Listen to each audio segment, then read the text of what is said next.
Hello everyone, welcome back to my YouTube channel safety trainer Asif Syed. आज के इस video में हम लोग बात करने जा रहे हैं नॉइस पॉल्यूशन एट साइट के बारे में। तो बिना किसी देरी के आइए वीडियो को शुरू करते हैं।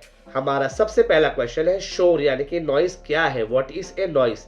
तो इसका आंसर है नॉइस एक अनवांटेड या अनप्लीजेंट साउंड है जो नॉर्मल एक्टिविटीज जैसे कम्युनिकेशन, वर्क या रेस्ट को डिस्टर्ब करता है यानी कि परेशानी पैदा करता है। और जब इसकी यानी कि नॉइस की इंटेंसिटी और ड्यूरेशन सेफ लिमिट से एक्सीड हो जाती है यानी कि ज्यादा हो जाती है तो ये नॉइस हमारे लिए हार्मफुल हो जाता है।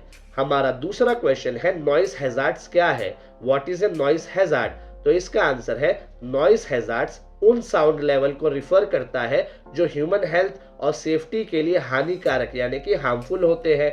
इनमें सुनने की क्षमता का नुकसान, तनाव और ध्यान में कमी जैसे जोखिम यानी कि हियरिंग लॉस, स्ट्रेस और रिड्यूस फोकस जैसे रिस्क इसमें शामिल है, खास तौर पे जब नॉइस एक्सेप्टेबल लिमिट से ज्यादा हो।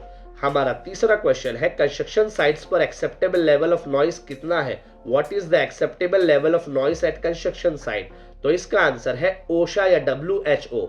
ओशा यानी कि occupational safety and health administration और WHO यानी कि वर्ल्ड हेल्थ ऑर्गेनाइजेशन जैसे सेफ्टी स्टैंडर्ड्स के हिसाब से कंस्ट्रक्शन साइट्स पर नॉइस लेवल 8 घंटे की वर्क शिफ्ट में 85 डेसिबल से ज्यादा नहीं होना चाहिए।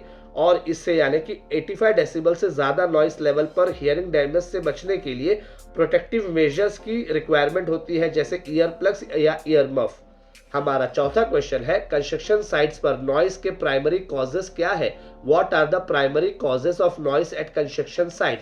तो इसका आंसर है मुख्य कारण में यानी कि प्राइमरी कॉजेस में heavy machinery, jack hammers, demolition activities, drillings और ट्रांसपोर्टेशन व्हीकल्स इनमें शामिल है। हमारा पांचवा क्वेश्चन है नॉइज हैजार्ड्स की वजह से मजदूरों यानी कि वर्कर्स को कौन कौन सी हेल्थ रिस्क होती है, what health risk do construction worker face due to noise hazards. तो इसका आंसर है हेल्थ रिस्क में hearing loss, stress, fatigue, hypertension और कार्डियोवैस्कुलर जैसी हेल्थ रिस्क होती है। हमारा सिक्स्थ क्वेश्चन है कंस्ट्रक्शन साइट्स पर नॉइस पॉल्यूशन सेफ्टी पर कैसे अफेक्ट यानी कि प्रभाव डालता है, how does noise pollution affect safety on construction site. तो इसका आंसर है नॉइस कम्युनिकेशन में यानी कि लोगों से बातचीत करने में रुकावट पैदा करता है जिसकी वजह से एक दूसरे से कोऑर्डिनेशन करने में तकलीफ होती है और इसकी वजह से एक्सीडेंट का चांसेस यानी कि लाइक्लीहुड बढ़ जाता है। हमारा सेवेंथ क्वेश्चन है वर्कर नॉइस एक्सपोजर को कैसे कम कर सकते हैं, what protective measures can worker take to reduce noise exposure. तो इसका आंसर है ईयर प्लग्स, ईयर मफ या नॉइस कैंसिलिंग हेडफोन्स का इस्तेमाल करें, काम करने के दौरान बीच बीच में ब्रेक्स ले और कम शोर करने वाली मशीन्स का इस्तेमाल करें। हमारा आठवां क्वेश्चन है कंस्ट्रक्शन कंपनीज नॉइस हैजार्ड्स को कम करने के लिए क्या कर सकती है, how can construction companies minimize noise hazards.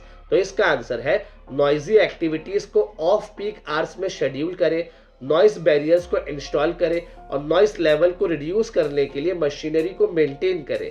हमारा नाइन्थ क्वेश्चन है कंस्ट्रक्शन साइट्स पर नॉइस हैजार्ड्स क्या है, what are the noise hazards at construction site. तो इसका आंसर यानी कि 9.1 है सुनने की क्षमता का नुकसान, हियरिंग लॉस।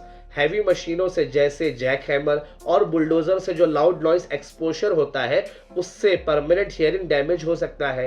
9.2 है तनाव और थकान यानी कि स्ट्रेस एंड फटीग। लगातार तेज आवाज से स्ट्रेस लेवल इंक्रीज हो जाता है जो वर्कर्स में मेंटल फटीग की कारण बनता है। 9.3 है संचार में बाधा यानी कि कम्युनिकेशन इश्यूज। बहुत तेज आवाज की वजह से बातचीत करने में तकलीफ होती है जिसकी वजह से एक्सीडेंट्स होते हैं और प्रोडक्शन में कमी होती है। 9.4 है ध्यान में कमी, reduce focus. High noise level workers को डिस्ट्रैक्ट कर सकती है जिससे गलती और एक्सीडेंट्स बढ़ सकती है। 9.5 है स्वास्थ्य समस्याएं, हेल्थ प्रॉब्लम। ज्यादा देर तक नॉइजी एनवायरनमेंट में रहने से हाइपरटेंशन, स्लीप डिस्टर्बेंस और कार्डियोवैस्कुलर इश्यूज हो सकते हैं। 9.6 है आसपास के लोगों पर प्रभाव, impact on near by resident. Loud noise आसपास में रहने वाले लोगों के पीस ऑफ माइंड को डिस्टर्ब करता है जिससे उनकी रोजमर्रा की जिंदगी और हेल्थ दोनों अफेक्ट होती है। 9.7 है कानूनी समस्याएं, legal and compliance issue. Noise level को अगर कंट्रोल नहीं कर पाए तो एनवायरमेंटल और वर्कप्लेस सेफ्टी लॉ के तहत जुर्माना और कानूनी कार्रवाई हो सकती है। हमारा 10वां क्वेश्चन है कंस्ट्रक्शन साइट्स पर नॉइस कंट्रोल मेजर्स क्या है। What are the control measures for noise hazards at construction site. तो इसका आंसर यानी कि 10.1 है इंजीनियरिंग कंट्रोल। कम शोर वाली मशीनरी का इस्तेमाल करें, साउंड बैरियर्स को इंस्टॉल करें और इक्विपमेंट्स को मेंटेन करें। 10.2 है एडमिनिस्ट्रेटिव कंट्रोल्स। ज्यादा शोर वाले काम को ऑफ पीक आवर्स में करें और नॉइस एक्सपोजर को कम करने के लिए जॉब रोटेशन करें। 10.3 है पर्सनल प्रोटेक्टिव इक्विपमेंट। वर्कर्स के लिए ईयर प्लग्स, ईयर मफ या नॉइस कैंसिलिंग हेडफोन्स प्रोवाइड करें।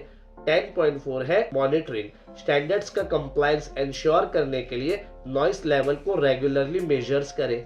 उम्मीद करता हूं आपको नॉइस पॉल्यूशन एट साइट का कॉन्सेप्ट बहुत ही अच्छी तरीके से समझ में आ चुका होगा। इस वीडियो को देखने के लिए बहुत बहुत शुक्रिया।